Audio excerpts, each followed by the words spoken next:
Welcome to Smoke and Strategy, where cigars meet hustle, heritage meets vision, and real conversations light up real business. I am Duncan Echevarria, your cigar consultant, brand builder, and author of the Cigar Business Blueprint. And in this podcast, we go beyond the smoke. Every week, I'm bringing you unfiltered insight into the cigar industry and the bold strategies that build legacies. From the rollers to the retailers, from the farms to the boardroom, we'll talk partnerships, product launches, brand identity, and what it really takes to thrive in a niche market that's built on passion. This isn't just talk. This is smoke and strategy, and you're invited to the table. Follow now and light up your next move.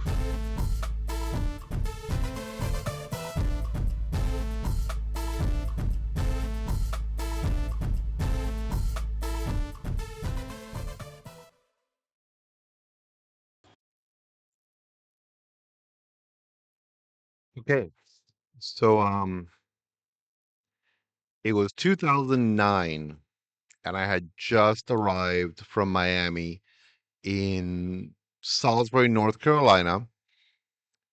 Great little town. I had family that was living there, and it was just a really quaint, very attractive, friendly looking town. It was really something that struck at me, that whole classic small American town look.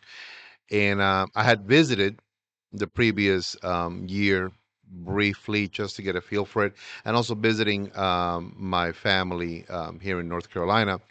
So when I made the decision to say I'm moving from Miami to North Carolina, I sort of had an idea that Salisbury, North Carolina was where I wanted to move to, where I wanted to also create a brand new business to start my new great cigar adventure, if you will, right? So no one asked me why I was doing it, particularly why the cigar business, why I was moving to that town, why I was choosing the storefront location. It was more of a let's do it, do it, do it, do it, do it, because that's what needs to be done very quickly, ASAP. We just arrived in this state, 800 miles away from Miami. We had just effectively closed the door on our entire life.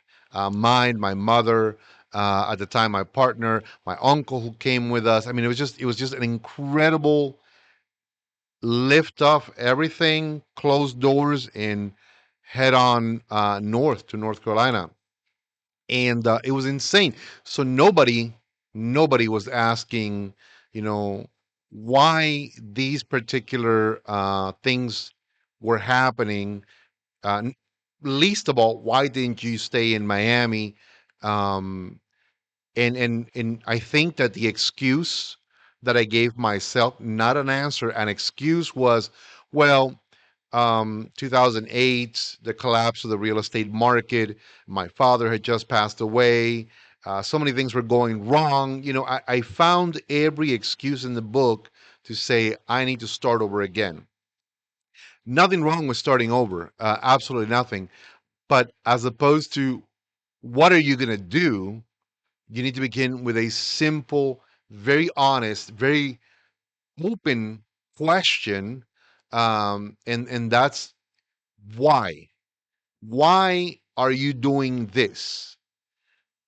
Why are you moving to North Carolina? Why are you moving to Salisbury? Why are you looking to open up in the first location? A lot of times, that why never crossed my mind. It was, we got to do it. What do you got to do? We got to open up a storefront. Where? Salisbury. That's where I'm going to live. You know, um, there was a lot that happened that year that taught me enormously, enormously. First of all, and I go into this in my book, The Cigar Business Blueprint. That year, I had never experienced a winter impact on that level on a business. Never in my life. Um, I was coming from an environment that was very hot, humid. It was subtropical. So we really never had to worry about you know cigars. You could walk into any cigar shop in Miami, and literally, the door could stay open or not. You worried more about keeping the place cool because it was hot, right? So humidity was never an issue for me. It was never something that I thought about. It was never a priority, if you will. The very first location that we had um, opened doors in had been originally a restaurant, a small sub, place, but a restaurant regardless, and it had this massive extractor in the back area, which I thought at first, oh my God, we have built-in smoke remover, all that stuff, and just so many wrong things were going on that I was oblivious because I had never asked myself, well, why here? Why this particular place? Why are you choosing this to set up shop in? Um, it was just a lot of lacking the why. I came to the conclusion years later that had I asked myself to stop, slow down, and begin with why, truly find out why those things needed to happen, I may have figured out a better how. How can I get them to happen correctly? And the what would have just been the end result of that. And it would have been a much better uh, product, place, experience, the overall, it would have been a better what. Uh, Today, in honor, I don't want to say it like this, in honor of those dark, dark days in my life that inspired me deeply, I came across something in my humidor, and it brought me almost to tears when I came across it, literally, because I know exactly when I got this, and it's funny because this cigar is roughly 14 years old. This is an Ashton ESG, and as you can tell, and I'm sure you can tell, it looks fairly yellow. The cellophane, I'm about to take it out of this, cellophane. It's been like this for 14 years. So when I closed my shop in Salisbury, this was part of the inventory that I salvaged, and for years, I think I even forgot about this, was with me, and it traveled a number of places, still protected, still, you know, I guess getting better with age. But this was something that happened to me in a time when I never asked myself, why are you doing these things? I think what I was asking myself was like, well, how can you get it done? How? How? How should never be the first question that you ask yourself when you're looking to get started in any business, in any venture, in any conversation, in any relationship. I think it should begin with why. I mean, this thing, and you can tell it right up against my shirt. You can see it's pretty yellow. Look at that, right? The only thing white about it is the tag. And this is actually, I'm gonna show you proof. I know you're not gonna be able to see it, but let me see. Well, on there, the price for this particular cigar is $17.50.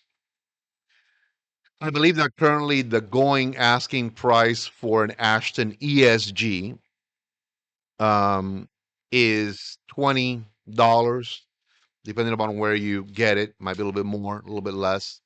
Um, Now, for those who do not know, Ashton ESG, it basically stands for Estate Sun Grown, and it's from fairly exclusive reserves of some amazing tobacco that's grown by the Fuente family at their Chateau Fuente Estates in the Dominican Republic. Um, it's an ultra rare sun grown wrapper. Basically, it is very well worth the price. It was worth the price at 17.50. It's worth the price at $20. I think that the boxes go for about $500 nowadays. Again, it's well worth it.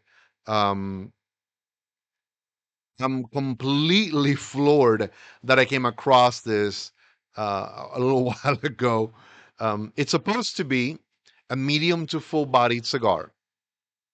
Um, I'm gonna go and give it a whirlwind try, you know, and see where this goes. Um, I'm really super excited. I'm trying to see here. I want to say that this one, and I'll tell you which one it is a little bit better. Um, trying to read. I had to look it up. It just took me a minute. Uh, I think these are in the range of, good Lord. Yeah, in the range. I think this one is the 20 year, so it's not not overly expensive, but I was so beneath the mark. I think these are now 25 to $27 each. The insanity is alive and well. So yeah, so it $10 increase in 14 years. That should tell you a little bit about what's going on in the cigar world. Prices, how in 14 years, of a $10 increase has happened. That's yeah. I mean, so I'm excited. I'm gonna light this up with you guys right now. Um, I'm super duper like almost like I didn't know if I was gonna smoke it or not. I just honestly was thinking maybe I'll save it for a better day. Who knows? But what better day and what better time than this right now with you guys? This is such an exciting cigar for me right now. As I said, when I discovered it, it nearly brought me to tears because I know what I went through. I know the hardships, the heartaches, the challenges, the obstacles that I had to go through literally those first couple of years. And um, that's in the book. That's in the book. I want you guys to share this moment with me. I'm about to just do straight little cut. Remember, above the cut line, or you don't want to ever cut below where the cap line is, or what I call the cut line or the cap line. This one, I love it. It's very clear, very, simple. So we're going to go ahead and do it. I just grabbed a little plastic cutter, nothing fancy. You guys know I'm not a believer in any one particular style or cut is better than the other. Whichever way you do it and it works for you and you're happy with it, that's the best one. Here we go. So I am, oh, it just cut so clean. It, yeah, I was just actually showing you guys my head. It literally flew off the little itty bitty cap. So perfect little cut, nothing too, fancy right there. Look at that. Perfect little cut. Um,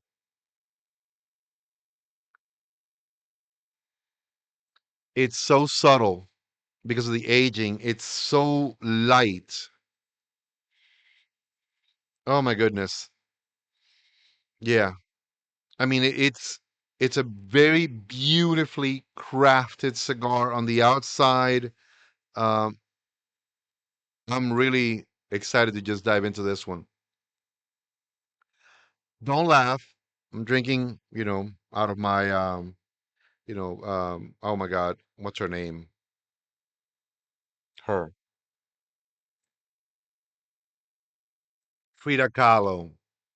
Took me a second. My Frida Kahlo mug.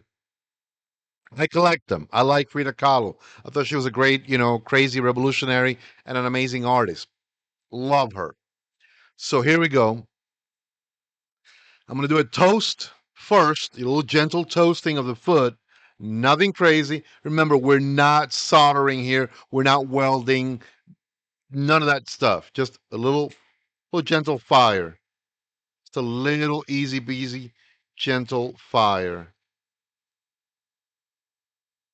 I can't even tell you guys how I am feeling right now. This is so amazing right now. Okay.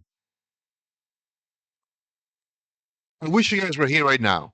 Honestly, I truly wish y'all were here. This, like, it's Vatican incense right now. It is amazing. It just, woo, child. Are you ready for it? I am. 14-year-old Ashton ESG. Let's get it started.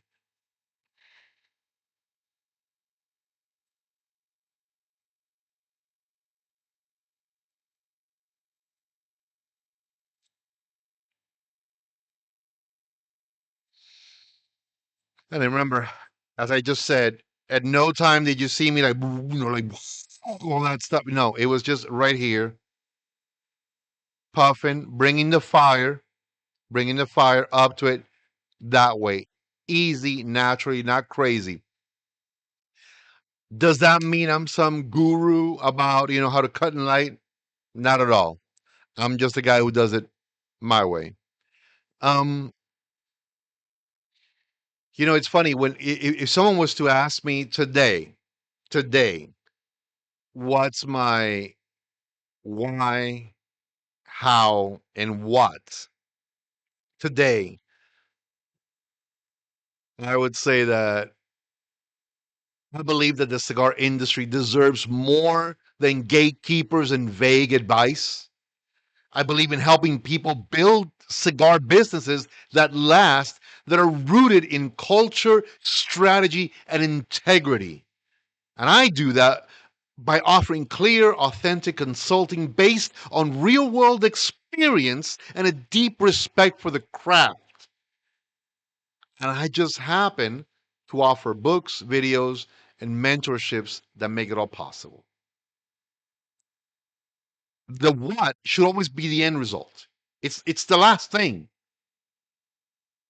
Because if you have a true purpose why, the how you'll figure it out, and the what is the end result of that. But you have to believe, you have to have an intrinsic awareness of why you want to do this. Why do you want to open up a cigar lounge? Last episode, we talked about a small mom and pop cigar shop and how I believe it's a very underrated concept. And, in all honesty, I think it's just great. I love small cigar shops.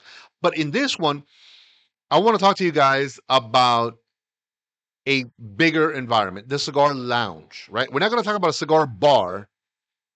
That's a little bit different. We're going to talk about a cigar lounge, an environment that it's a little bit more upscale. It's a little bit more like, oh, zhush, a little bit more joie de vivre, a joy of life. You're walking in, you're like, this is my girl, this is my guy, whatever, right? Whatever. And they know you. Hey, there comes, Mr. So and so. How you doing? I'm doing great, thank you. Um, we got a nice selection of cigars. Let me go ahead and show them to you, or do you want to take a quick look through our humidor? I'm gonna look at the humidor. I'm gonna see what's new. I'm gonna see what's going on. Is the tobacconist in the humidor? Can I have a word with him? Great. See those interactions. I love that. You walk into the humidor, you see your favorite guy out there. He knows it all. He is the tobacconist. That's the guy who has curated this beautiful portfolio of cigars in there, right? He knows his stuff. You walk in and you say, "My man, What's the newest stuff that just came in? What's the hot smoke, the buzz? What's happening? And he'll tell you, you know what? We don't have a lot of boutiques, but we just got this great product in. I want you to smoke it. I smoked it. I enjoyed it. I've been telling everybody about it. I've been getting nothing but amazing, just expressions of enjoyment when people tell me what that cigar made them feel. I'm there, right? I'm there. I'm now in the walk in humidor. My tobacconist is taking care of me. I'm going to go outside. I'm possibly going to sit in maybe the communal lounge area. Some of these environments will have a VIP, environment. Possibly, maybe, nothing wrong with that. But, you know, they'll have also a communal sitting down area, a nice bar area where you can, maybe have someone, if they're working, a service staff member that knows you, that immediately registered you. The bartender said, hey, go take care of Mr. So and so. When he comes out of the humidor, this is his go to cocktail. He wants his old fashioned, he wants his dirty martini, he's looking for his Negroni, he's looking for that cocktail that is him. Take it to him. The lounge experience, in my opinion,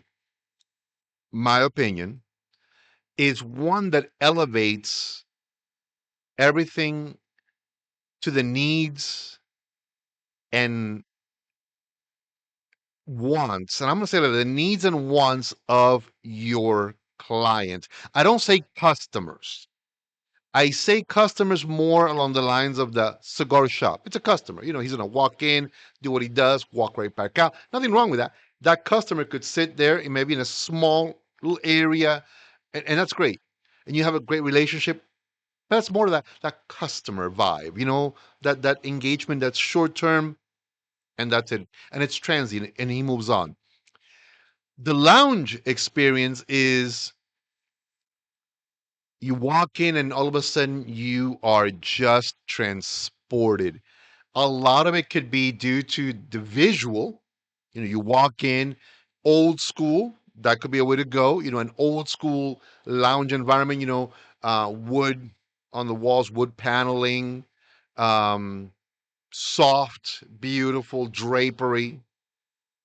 People are against drapery. I love drapes. I'm old school, man. I want to see, I'm like 10-foot tall window panels, roped off in gold, braided tassels and whatnot. I I like. I think that just elevates that look a little bit more like wow. Um, Artwork. I want to see artwork on the walls. Uh, let me hold on. Mm, mm. Oh my God. So bloody smooth. This is so bloody smooth, everybody. Like this Ashton ESG is it's gonna sound stupid. The bomb diggity, do wop do bop bop bop. I don't know, right? But it is so smooth. Whew, I'll tell you what. Of course, it's done by the Fuente family, for the Holtz family. And anything under Ashton, I adore, absolutely adore. Anyways, but back to it. So, you are now walking into this environment that maybe it says on the outside, tobacconist or lounge, or that's part of the name, or something that just captures you. It's not just cigar this or tobacco that, it's something that just captures you. So branding is important. That name needs to capture the idea, the love of the concept of a lounge, right? I think when I hear the word lounge, this is me. I'm going to walk into a place, a gentleman's environment. Take all the girls out. Come on now, fellas. Don't think that way. A gentleman's environment where we can all come together. We can all have a cigar, a beautiful libation, amazing conversation. Possible soft music is always in the background, that's piped in electronically or whatnot. If you're going to go down the route of live music, it's a great, but it's not a necessity. It's a great, but it is not a necessity. So just keep that in mind as well. But for example, if you say, look,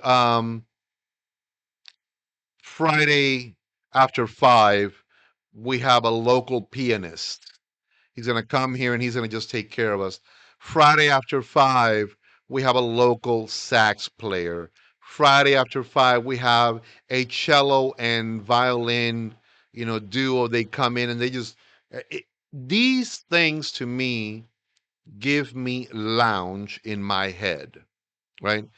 A guitarist lounge in my head. There's certain instruments that transport me to the lounge concept very easily. And a lot of that can be found, of course, in on multiple streaming services that can be put out on the speakers for your lounge, and it just gives you that sensation. You always want music back here so that conversation can happen right here. Um, I want to look for those things when I walk in. The aesthetics. Is if it's a modern lounge, something sharp, edgy, I'm okay with that too. That's the feel. That's the look they went with. Nothing wrong with that. Modern, minimalist, my background as an interior designer, I appreciate a lot of different concepts. Even brutalism. Brutalism is very austere, very Spartan, Some places can actually get away with that. I'm thinking, possibly loft industrial chic. I've been in places like that. Loved them. The idea that I could look at a rough textured wall that has maybe stains from the 1940s and 50s, that because of the manufacturing that happened there was, on the bricks. Maybe some pieces are still, on the floor that are now artwork style or architectural style pieces that are just, that aesthetic. Nothing wrong with that. That's beautiful. And just a beautiful walk-in humidor or an environment that just allows you to peruse your cigars at your leisure. All those things, all those different styles, are absolutely fantastic, and they should speak to your vision, your idea, your concept, your lounge, right? Lounge environments also are a different ballpark when we talk about financials. Okay, they involve a little bit more. It's not just, I'm gonna open up a cigar shop and I'm gonna need to worry about my business license and my tobacco license, and it that's a smaller business model, which is a ton of fun. The cigar lounge, you gotta think, you gotta interact, you gotta rub elbows, you gotta do a lot before you open doors. If you're walking into a ready-made environment, something that's all you gotta do is throw paint on the walls, define the spaces for the humidor, the communal lounge area, where the bar setup is going to go, where you may or may not have an entertainment space allocated for that. um, you got to walk into a space and see that. And if you cannot see that, working with a space designer, and by that I mean a professional interior designer, interior decorator, even an architect. If you have a friend that can actually look and assess spaces, that would be incredibly helpful, because they will make sure that the spaces that you're looking at can happen the way you want them to, right? So you need that. You truly need that. If you've never done that before in your life, if you think, oh well, how hard could it be? It's a raw canvas. On that corner is going to be my humidor. On that, and you begin doing that, you know you may hit it out of the ballpark and you may regret it a year, 2 years, however long later, because you're thinking to yourself, man, I wish I had not done that. So get involved with someone that can assist you in looking at the space through a different set of eyes. Sometimes we have to look at a square from a three-dimensional viewpoint, not just a two-dimensional. Think about that for a split second. You draw a square on a piece of paper, and that's a two-dimensional space only. That's all that it is. But when you look at that square, that cube now, well, that has six sides. That's a lot of space that you have to contend with, understand, be able to say, well, I thought that if I put that there, that's all it did, but I forgot I got 15-foot tall ceilings. Oh my God, what am I going to do now? Little things like that. Hold on, hold that thought. Ashton ESG. I mean, right? Okay. So you guys know I talk too much. If I didn't see it before, I'm going to say it again. I'm drinking my coffee out of my Frida Kahlo mug. It's an instant moment to just, we're about 30 minutes in. We're going to take a second and I'm going to tell you guys about this coffee that is insane. It's from my good friend, Spencer Squire. He is the owner of Road Dog Coffee. And just listen to this. Hey, my friends, are you as much of a coffee lover as I am? Let me tell you, you are. This one's for the road warriors, the patriots, the everyday heroes who keep this country moving. This is Road Dog Coffee. Let me tell you, we're not here for watered down swill. We're here to stage a full throttle rebellion against bland corporate blends that forgot what real coffee tastes like. At Road Dog, every roast is a rally cry, crafted with purpose, packed with bold flavor, and roasted for the long haul. Our beans are meticulously selected, fired with authenticity, and built to awaken your senses mile after mile. We're more than just a coffee company, we're a family, a movement, a tribute to hardworking Americans who still believe in tradition, grit, and great coffee. Join the rebellion, fuel your journey, and taste what it means to be Road Dog approved. Sign up now for exclusive offers, brewing tips, and bold blends that fuel the American dream. Road Dog Coffee, crafted for the long haul, built for the bold.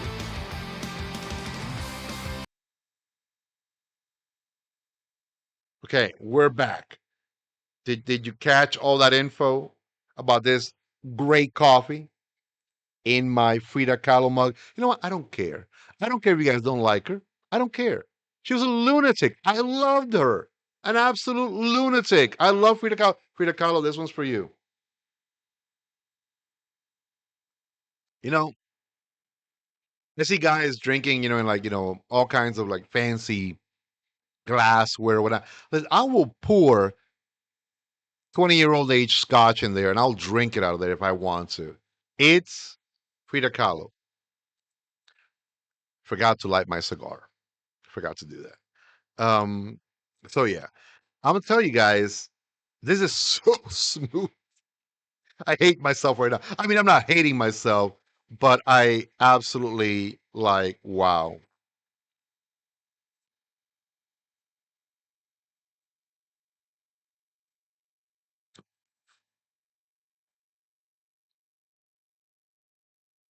Oh, yes. Going right back to it. So, work with someone that can see the space from a different perspective as you. It can kind of give you some pointers, right? You're gonna do a bar. The bar should be almost a hub, right? It should be a central area, whether it goes against the wall or as an island or as a peninsula style, however you want to do that bar concept. I almost want you guys to reach out to maybe a friend who's a bartender, and he may or may not be the guy that or girl that you're going to bring on board to work there, but they're going to give you ideas, they're going to give you concepts, they're going to tell you how to best set up everything, you know so that's you see, I'm already mentioning two people outside of the realm of maybe you and your business partner, or just you, or maybe it's you and your wife. Maybe it's you and your best friend, you and your brother. Who knows? Maybe it is just you. So you need to begin to really look at team developments, right? Who are going to be the people that you're going to be consulting with to assist in that process? So maybe talk to a bartender, someone that hey, man, tell me, if you were gonna make a bar environment for you, the ultimate space where you can move around, prep drinks, you know, what would you do? How would you do it? Tell me and design it for me. And let them go at it. Carte blanche. It is their dream, right? It is their dream. Now, it doesn't mean it's your dream bar. It doesn't mean that you're gonna spend everything, ungodly amounts of money on it. No, but you're gonna work and pull out from there all the best ideas that truly align with what you want to build, what you want to have, and that's what you're gonna build. So that when the time comes that whether it's that same person or someone else is brought on board to be the bartender, they're like, man, this is nice. I can rock with this space, right? So then you really need to look at, well, let me just say like this. Before going into the humidor, I'm gonna say like this. You need to look at your space, the overall space where people are gonna be communally sitting. You know, people want to talk, people want to interact, people want to, you know, either, I don't know, just get to know others, or maybe just about themselves. Who knows, right? Who knows? But we are social animals. Even when somebody comes in by themselves and they just grab their laptop, grab their cigars, grab their drinks, and they just sit by themselves, at some point, they're going to be done with that work or with what they're doing, and they may interact. So I've always been fascinated with groupings, and symmetry. So if I have one couch, I normally do two couches facing each other. And apparently there is this urban myth that in cigar lounges, cigar establishments, that when you have a couch, because men, we tend to sit spread out a little bit, in a couch that normally three would sit, two guys can sit there. And hey, that's okay.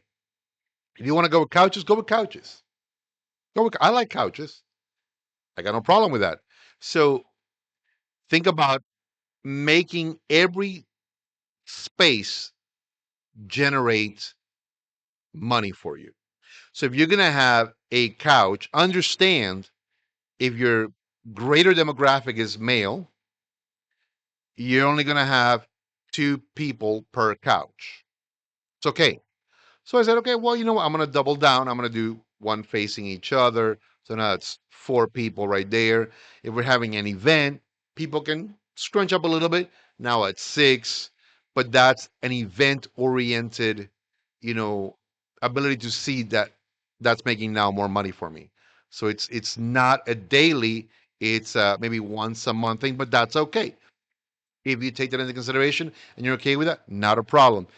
If you want to do facing nice, high back wing chairs, two couches, two wing backs, beautiful full length coffee table.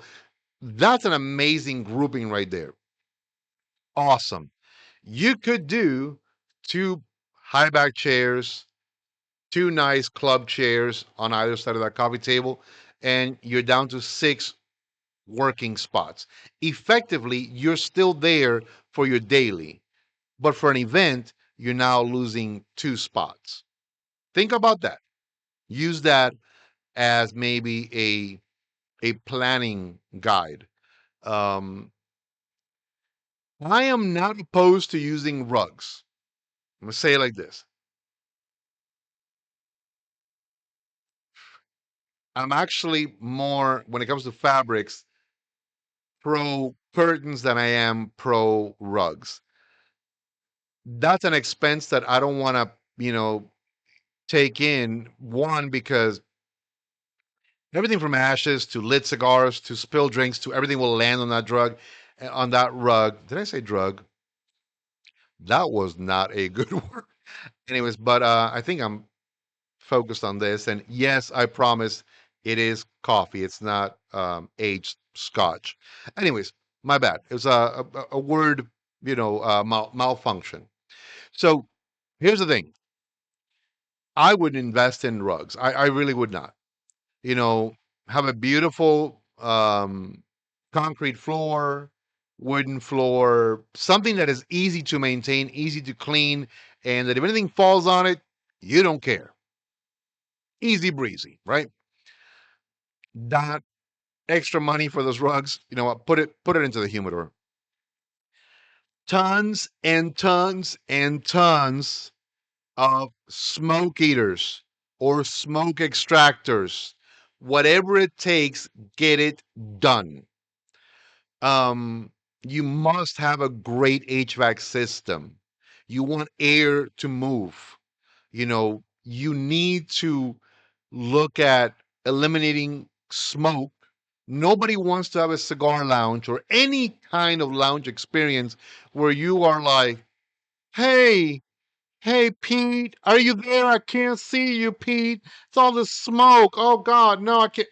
No, nobody wants to see that, deal with that, interact with that, walk away from that. Literally, just I don't like that. So invest in proper ventilation, smoke eaters, fans. You need air movement. You need a great HVAC system. Have it serviced regularly. Trust and believe, you need that. So those are the things, like that are a little bit over the top, right? They're just a little bit over the top that I strongly, strongly recommend. Let me see. I hate to say it like this. Bathrooms. Yeah. You need, if it's a certain size, you need to make sure that those bathrooms can accommodate, of course, um, people, men. Let's say men right now. We're gonna talk to the boys. You know, in their standing area, right, in their standing area, and in the enclosed environment. So make sure that you're taking, advantage of that bathroom space for the men as much as possible. Make sure that if you could have a nice, clean, fairly good size wash bowl sink area, that you keep it always clean, well stocked with, whether it's, something, aromatic. I like the idea of always having, I hate to sound like weird, but, potpourri, or stuff that just has like a really nice aroma in there.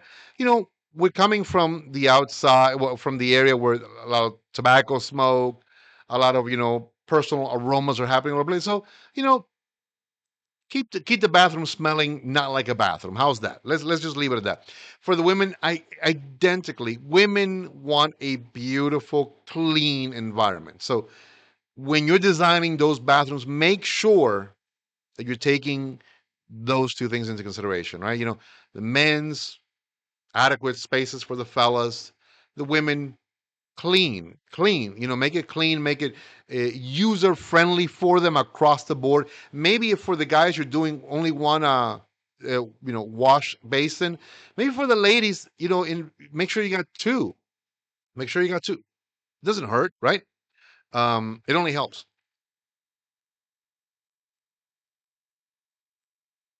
Mm.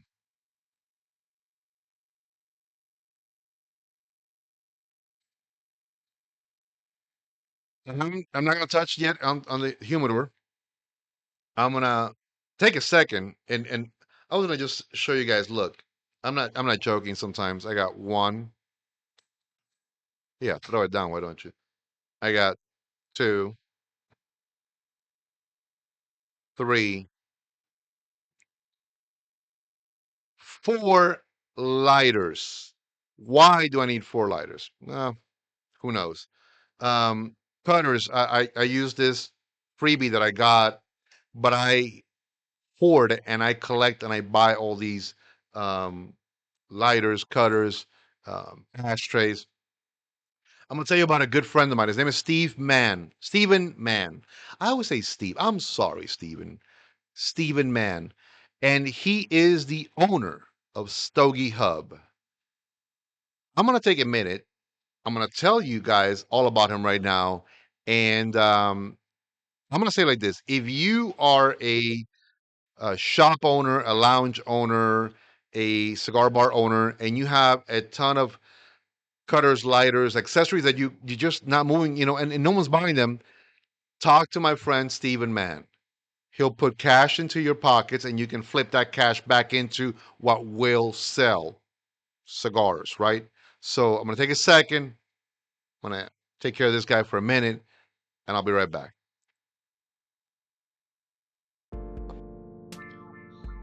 Hello, my friends. Let me tell you about a great place where fine cigars meet elite craftsmanship.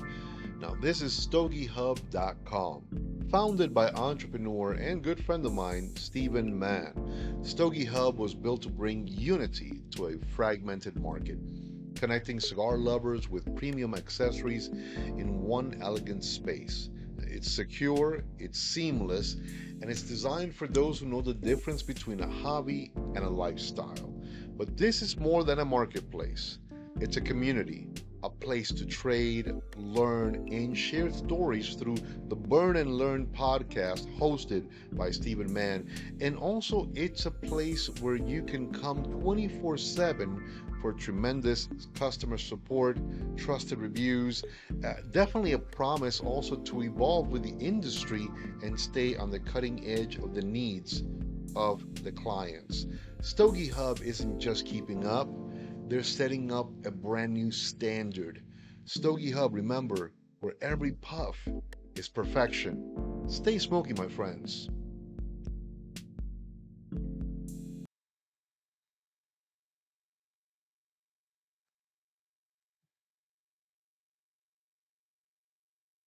Okay, right? You guys need to go to his website right now. If you got a ton of stuff and you want to, maybe say, hey, can you get rid of my, DuPont lighter that I got too many of them and I want to buy a nicer one? He's your guy. Um, so, you know, before going into the humidor, I'm going to say like this strategically, the placement of your humidor is so important, incredibly so important. I think it's the most important placement in the entire space. For example, I have walked into a great, tobacconist, shop, which was amazing. I walked in front of me was an island. It was an island setup for the register environment, which I thought I like it. They can service all the way around. I thought it was great. Immediately to my left, beautiful wood paneling and glass wall and a door that led into the humidor. But it was so great because, no matter what's going on outside, the humidor will never get impacted because there's no way that it can be exposed to it, right? Well, so they thought very well that the first thing that clients coming in should see is the staff, attending the register area, which I thought was again really nice. You get greeted immediately. Hello, welcome to ABC Tobacconist. Oh, thank you. Awesome, man. You get to ask, a couple of, formal questions like, what's the prerequisite? Do you guys have a fee of any kind? Um, does a tobacconist need to be inside the humidor with me? I mean, you can ask some questions right there, which I like that. It reminds me always almost of the concept of a host or hostess station when you walk into a nice restaurant. You want to be greeted. Hey, how are you? Welcome. Those are great things. I like that. I like that setup. It's not the most perfect. It's not, but I like it. It's a great setup. And then, I noticed that a little bit off to the right, to the left, as I said, was this beautiful, wooden paneled, walled and glass windows, and the door was there, and amazing humidor, just amazing, just so spot on. I absolutely loved it. Great selection. Everything was really well done, right? Right. Um, so placing that humidor too close to where primary entry points are, I'm gonna tell you this is a huge no. With the exception that you have entry door, let's say over here, and you gotta walk at least a good 15 feet or more before you get to that humidor door. You need that airlock system. That first door, that entry door needs to lock. It's closed behind you. You walk two, three, four, five people deep, however many are coming in with you. You saying hi to everybody. Hey, what's going on? How are you? How you doing? How you doing? And then you can go into the humidor. There are places that have them shorter distance, um, but they have an allowance for like, hey, um, we can't open that door until everybody's in. They'll tell you, or yeah, we're gonna have somebody walk in with you, or we have maybe it's a small humidor. We cannot have that many people walk in at the same time, so three people at a time, whatever. But they're gonna communicate that. That's okay. Nothing wrong with that. But the humidor primary entry should never, ever, ever be exposed to an outside environment that will compromise the integrity of the product. This is organic. This needs perfect stability in its environment, right? And we're going to go with a 70/70 just for the sake of argument. It's not the law, right? It's not. I'm just saying it. 70/70, 70 degrees, 70%, whatever, right? Up, down, a little bit more, a little bit less. But so long as it is a well maintained environment for this product, that's what you want to maintain always. Okay.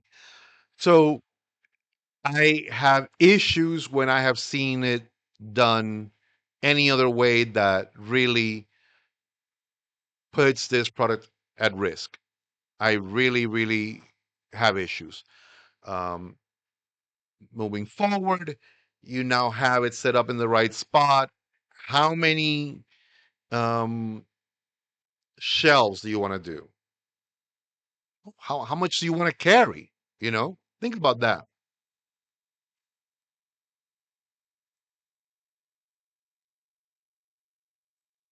man. Just like wow. Um, and I use the ums to take a pause, split second, think, and get the next word out. So I apologize if there's too many in all of my videos. I'm getting old. I need to take pauses. The ums are like, okay, I'm going to take a second and then say it. So you now inside, how many shelves are you going to have? Maybe because it's a large lounge. And we're going to use this as an example. We're going to say it's a 500 square foot space for your humidor. Pretty big, right? That's pretty big. I love that. I would say that one of those walls in the humidor, maybe something that faces into the lounge area, part of that wall all of that wall, however you want to do it, should be see through. You want to be able to have that enticement. People who are inside are like, hey man, let me go back inside and get another cigar. They're it also doesn't create a closed off room for the humidor. I've always liked the idea of a glass door so you can see inside, a partial wall that's glass, maybe half of it is glass, the other half, like, from the waist down, it's storage for maybe the overstock, right? That's a great idea too. I love that. Are you going to have maybe one aisle, 6 foot, no higher? Doesn't need to be that high. Or are you gonna go maybe with a beautiful table down the center where you can display the new stuff, or when you have events, the rep can be working that table. He's working it nonstop. People are seeing him through that glass, right? They're like, "Oh my God, I forgot. I got to go back in because there's an event. I don't want to lose out on it." So you got to look at these things when you are setting up your humidor. How many shelves? I think if you're doing a 500 square foot humidor, you could comfortably, without getting anybody's feelings hurt, no more than 6 shelves, no less than five. Five, 6 shelves, lock and load. If you go a seventh, and that should be a flat one, all the very way at the top, that's also overstock, or that's where you're aging. That's where I would put cigar boxes. I would put the date that they came in, and put them up there. And I like putting dates. I can tell a person, look, we received that one in January, and it's now December, so it's been sitting around for almost a year. You want that one that's got a little bit of aging on it? Have at it, right? I enjoy that. I really, really do enjoy that. When I had my own cigar shop, that's actually one of the things that I did right. I love that. I wrote the date on the boxes of when they arrived. So that's how I know that even though I don't have the box originally for this, I know how old this cigar is. This cigar is 14 years old, which God bless that. So you look at those things. Are you going to do an inside humidor register? Some places have that and it works fabulously. Some places don't, and it still works fabulously. I kind of sort of like that we can have the option of having a inside register. I really do like that. I like it. I think there's nothing wrong with that. Or a register setup as you come out of the humidor.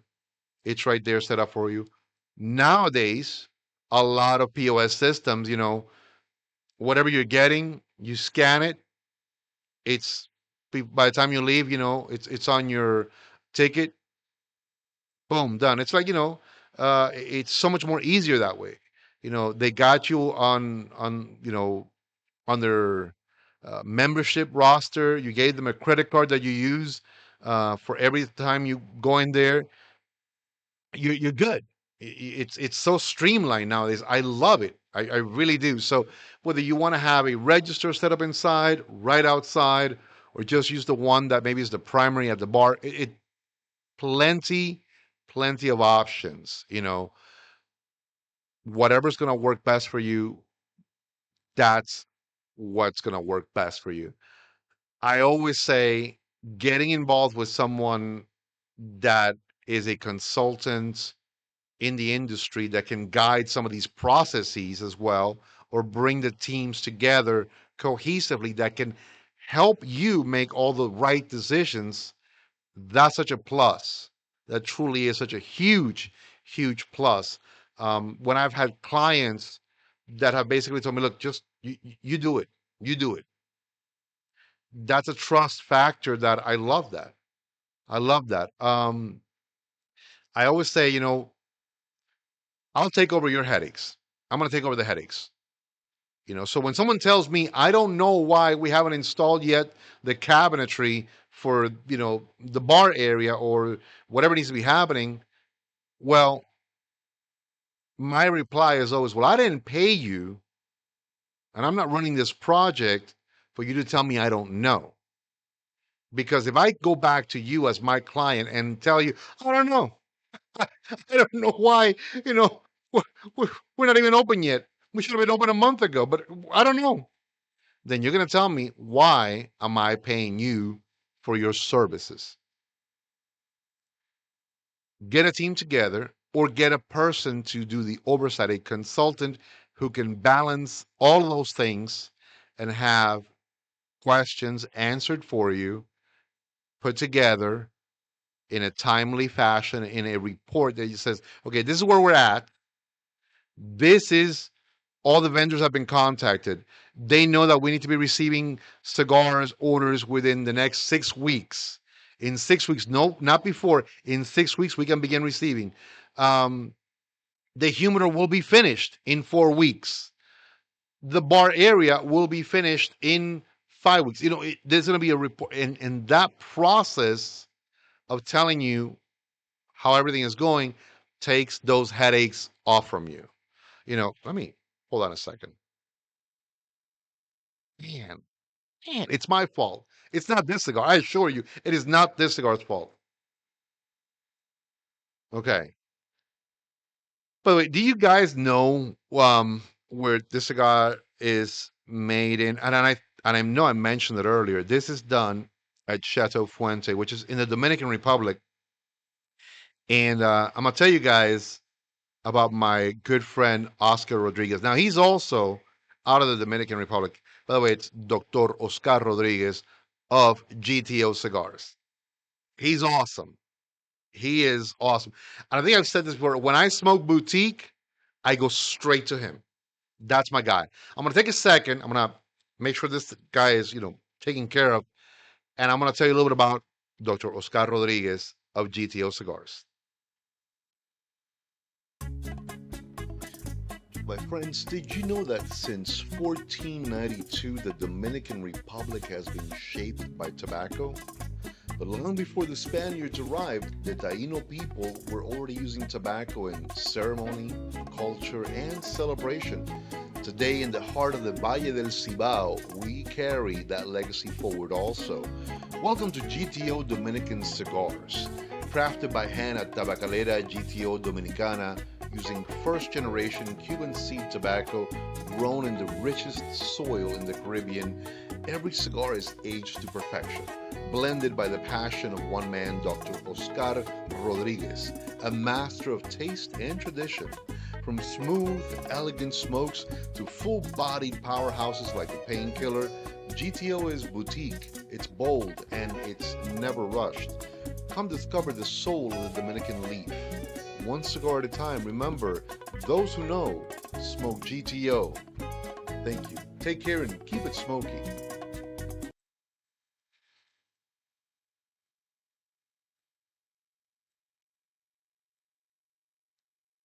Right? Right? That guy is awesome. Oscar, oh, that's my brother from another mother. I love him dearly. And he's such a fun, fun, fun person to talk to. Listen, I wanted to say that today has been an awesome episode with you guys. A great conversation. I hate saying episode sometimes because it feels something that it's not what I want to do. Oh my god. It's a little bit cold right now, but it's still so good. That's my coffee cup right there. Look, I'm gonna put it like this so you guys can actually like that. Frida Kahlo. There you go. Um, it's it's so good when I'm able to talk to you guys about some of these business models and some of the things that I've experienced, some of the things that I've lived through, some of the things that I've had to like, oh my God, how can I tell this person not to do that? But it's one of those things that you're like, well, just is what it is, right? Just is what it is. So I'm gonna go back to it. I'm gonna tell you my why, my how, and my what. And then I'm gonna tell you who has inspired me deeply over the past few months that I had to order every single book that he has because wow. So my why is because I believe this cigar industry deserves more than gatekeepers and vague advice. I believe in helping people build cigar businesses that are meant to last, that are 100% rooted in culture, strategy, integrity. And I do that by offering you clear, authentic, consulting based ideas and concepts that are about real world experience and a deep, abiding respect for this craft. And I just happen to offer a book. I do videos and I do mentorships and I work closely one on one with my clients to make that possible. That's my why, my how, and my what. And it's taken me a minute to really understand that.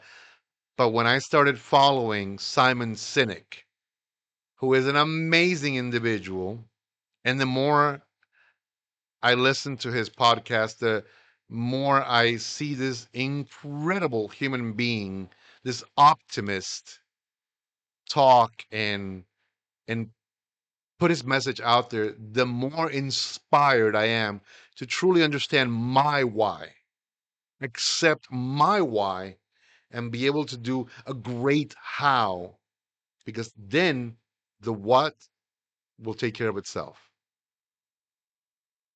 Some folks currently are out there doing, well, this is what I do. I'm a consultant.